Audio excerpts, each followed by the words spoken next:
નમસ્કાર મિત્રો, સ્વાગત છે ફરીથી એક નવા વિડીયોની અંદર। મિત્રો, વાત કરવામાં આવે તો ગુજરાત સરકારની એક મહત્વપૂર્ણ યોજનાની જાહેરાત થઈ છે, જે દર વર્ષની જેમ જેની લાભ તમે મેળવી શકો છો, જેની સરસ્વતી સાધના સાયકલ યોજનાની શરૂઆત થઈ છે।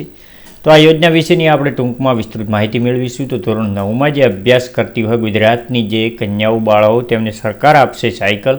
તો મિત્રો, પહેલાં તો જે પણ કોઈ તમારા આજુબાજુની અંદર કે જે ધોરણ 9માં કોઈ પણ બાળા અભ્યાસ કરતી હોય તો તે લોકો સુધી આ માહિતી પહોંચાડવા વિનંતી, તેમજ તે લોકોને જે જાણ માટે આ માહિતી પહોંચાડવા, જેથી કરીને તમામ ગુજરાતની જે અભ્યાસ કરતી ધોરણ 9માં બાળાઓ છે તેમને સાયકલ સહાયનો લાભ મળી રહેશે। તો વાત કરીએ સરસ્વતી સાધના સાયકલ યોજના વિશેની। આ યોજનાનો લાભ કોણ લઈ શકે છે, આમાં શું મળવાપાત્ર છે, કયા કયા ડોક્યુમેન્ટ આપવાના હોય છે અને કોને કોને સાયકલ ક્યારે મળતી હોય છે।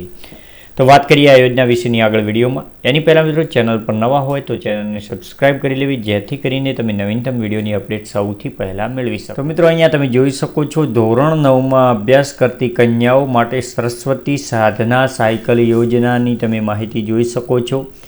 જો યોજનાનું ફંડ વિશે વાત કરવામાં આવે તો રાજ્ય સરકાર દ્વારા યોજનાનું ફંડ અપાતું હોય છે, તેમજ યોજના કેન્દ્ર પુરસ્કૃત, રાજ્ય પુરસ્કૃત કે સંયુક્ત જો વાત કરવામાં આવે તો આ યોજના ગુજરાત સરકાર દ્વારા ચલાવવામાં આવતી યોજના છે, એટલે કે રાજ્ય સરકારને પુરસ્કૃત આ યોજના છે, રાજ્ય સરકાર ચલાવતી હોય છે, આનું બજેટ પણ રાજ્ય સરકાર ફાળવતી હોય છે।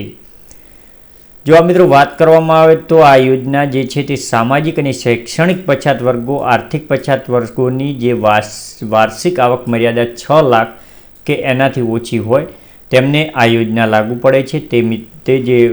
તે બાળાઓને આ યોજનાની અંદર વિનામૂલ્યે સાયકલ મળવા પાત્ર છે। તો તમે યોજનાની જે લાભાર્થીની વાત કરવામાં આવે તો સામાજિક અને શૈક્ષણિક રીતે પછાત વર્ગના હોય અને વાર્ષિક આવક મર્યાદા 6 લાખથી ઓછી હોય તેમને આ યોજનાનો લાભ મળવા પાત્ર છે। લાભાર્થીને જે છે તે વિનામૂલ્યે સાયકલ મળવા પાત્ર છે અને અરજી કરવા માટે જિલ્લા નાયબ નિયામક તેમજ જિલ્લા સમાજ કલ્યાણ અધિકારીને બંનેને તમે અરજી કરી શકો છો, એટલે કે સ્કૂલમાંથી જિલ્લા નાયબ નિયામક તેમજ જિલ્લા સમાજ કલ્યાણ અધિકારી દ્વારા અરજી કરાય છે। આ જે છે યોજનાની અંદર જે બાળાઓ ધોરણ 9માં અભ્યાસ કરતી હોય તેમને અરજી કરવા માટે નિયત નમૂના મુજબની શાળાની દરખાસ્ત, એટલે કે સરકાર માન્ય શાળામાં અભ્યાસ કરતી હોવી જોઈએ, જાતિનું પ્રમાણપત્ર અને વાર્ષિક આવકનું પ્રમાણપત્ર, જેમાં 6 લાખથી ઓછી આવક મર્યાદા હોય તેવું વાર્ષિક આવકનું પ્રમાણપત્ર અને જાતિનું પ્રમાણપત્ર રજૂ કરવાનું રહેશે। અરજી કરવા માટે જે બાળાઓ ધોરણ 9માં અભ્યાસ કરતી હોય તેમને અરજી કરવા માટે ડિજિટલ ગુજરાત પોર્ટલ, એટલે કે www.digitalgujarat.government.in પર જઈ અને તમે વધુ માહિતી તેમજ ત્યાંથી તમે અરજી કરી શકો છો। જે વેબસાઇટની લિંક માટે નીચે ડિસ્ક્રિપ્શનમાં ટેલિગ્રામ ચેનલની લિંક આપેલી છે, ત્યાં જઈને તમે ટેલિગ્રામ ચેનલ જોઈન કરશો તો તેની અંદર તમને વિસ્તૃત PDF તેમજ ડિજિટલ ગુજરાત government.in જે વેબસાઇટની પણ લિંક તમને મળી રહેશે।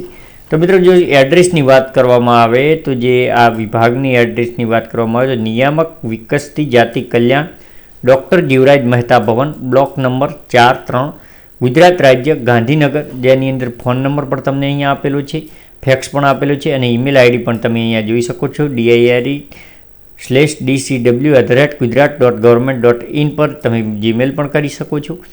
તેમજ વધુ માહિતી મેળવવા માટે ચેનલની નીચે ડિસ્ક્રિપ્શનમાં લિંક આપેલી છે ટેલિગ્રામ ચેનલની, ત્યાં જઈ તમે વધુ માહિતી મેળવી શકો છો।